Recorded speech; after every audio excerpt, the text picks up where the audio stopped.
Hey there, welcome to Life Noggin. Today we're discussing 15 US president facts that you might not have known about. Let's get started. George Washington's teeth weren't actually made of wood, contrary to popular belief. He had dentures made out of gold, ivory, lead, and even animal teeth. Andrew Jackson taught his pet parrot how to curse. The parrot had to be removed from his funeral because it wouldn't stop swearing. Abe Lincoln was actually a pretty good wrestler. He was only defeated once out of nearly 300 matches. He even made it to the Wrestling Hall of Fame with the title of Outstanding American. Gerald Ford experimented with modeling and even posed on the cover of Cosmopolitan. Work it, Mr. President. Ronald Reagan's acting career was failing so hard that in 1945 he took a gig as a Las Vegas stand-up comic. I wonder how well that went. President Obama is a bit of a comic book nerd. He collects Spider-Man and Conan the Barbarian comic books. He has also read the entire Harry Potter series, but then again, who hasn't?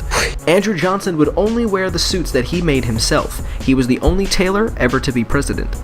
President Bush Sr. vomited on the Japanese Prime Minister back in 1992, and at that moment, a new Japanese word was coined, bushu suru, which means to bush, and in this case that's publicly vomiting.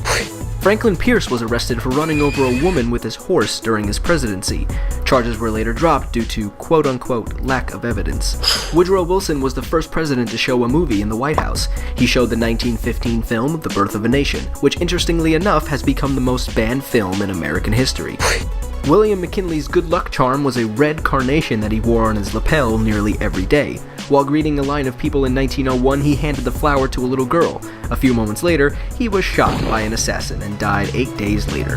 Herbert Hoover's son had 2 pet alligators, and they would sometimes run loose throughout the White House. President Johnson was popular among White House workers for having absolutely no shame. He would ask people to follow him into the bathroom to continue conversations as he relieved himself. That is slightly gross and very awkward. Grover Cleveland had a small tumor removed from the roof of his mouth. That tumor now resides at the Mutter Museum in Philadelphia. And finally, number 15. And this one's my favorite. Calvin Coolidge enjoyed having Vaseline rubbed on his head every morning while enjoying breakfast in bed. I would try that sometime if I was in a computer animation. So what are some other president facts that you can dig up? Let us know down below, or tell us. What should we talk about next? Click that subscribe button and hit that thumbs up button if you like this video, and come back every Monday for a brand new one. I'm Blocko, and this has been Life Noggin. Don't forget to keep on thinking.